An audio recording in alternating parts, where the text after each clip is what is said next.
Cyril, I'm going to put you on the spot here for sort of the first question. And, as you look at the consumer landscape, you've been in the business for a while and several companies, and your career's taken, you've worked with different size companies in the area. How has the purpose and the meaning of branding changed over the span of your career, in your opinion?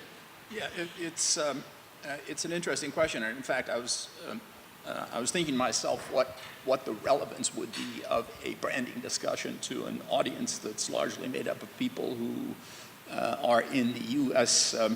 Healthcare products and services business, because frankly, I feel somewhat inferior, given the fact that I sell stuff that I make for $5 for $10, and I feel pretty good about it. You guys are in a business where you make stuff for $10 and sell it for $250 or $2,500. So where does branding fit into that kind of a world? And I guess it fits in two respects, at least the way I see it. Number one is that the world changes. There are certainly some clouds on the horizon as far as the U.S. healthcare world looks and exists today.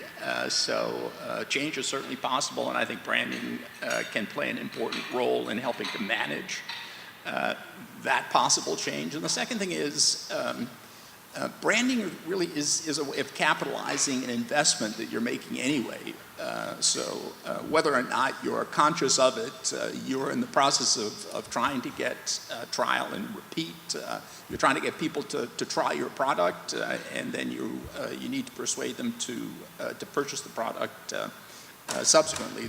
That's what consumer packaged goods marketing is fundamentally. So if you're making the investment to get people to try and to repeat, why not capitalize that investment? And that's what a brand is. A brand is an asset that you create through the investments that you're making in getting consumers to recognize your product, try your product, and repeat your product.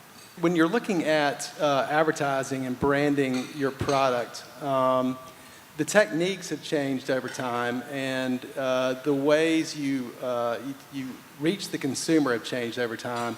So I'd love to hear, David, from your perspective, how that's changed, what techniques you're using that you find particularly effective, and how the consumer has changed with respect to how they interact with branding and advertising and marketing. Yeah, I think it's a dramatic change, and I go back my early days at Procter & Gamble, and it was about massive spending and massive reach, and there were singular channels to get to consumers, and now it's become incredibly fragmented. If you look at our original business, the Yellow Pages business, it was the Google of its day. It's where everybody went to find a business, and it was a form of advertising, and it was easy for an advertiser to find the consumer. And the fragmentation of our business, where now consumers are everywhere, they're on a handheld, they're on social media, and the power of word of mouth and how quickly a brand can grow and usurp an established brand is amazing. You can just look at WhatsApp that was purchased for $19 billion by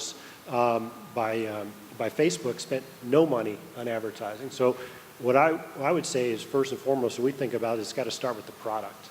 Because you've got to have a great product, especially in technology, that really appeals to the consumer, and then the advertising really needs to reinforce it. And the way we think about it, especially with limited dollars to invest, is how do you drive activation? And activation of a good product starts to create brand. And that activation is going to happen through a lot more with social media. We did a Twitter promotion just over one weekend, and that Twitter promotion drove our application, our YP mobile app, which is in the travel category of the iTunes store. It drove it from, we've traditionally been around ranked 40, so we hit 10 in one weekend. And we think that the algorithm for how apps are displayed in the search results is, and it's secret how Apple does it, but it's clearly largely displayed around velocity around social media. So I think a lot of the things that you need to do now are how do you tap that? How do you get your customers to be the marketers for you? And we can get in more deep, but there's a lots of different ways to do it. It takes a lot of different skills, and frankly, I think it takes a lot more hard work than it used to just do an upfront buy, spend the money, and you're done. This is an everyday kind of a thing.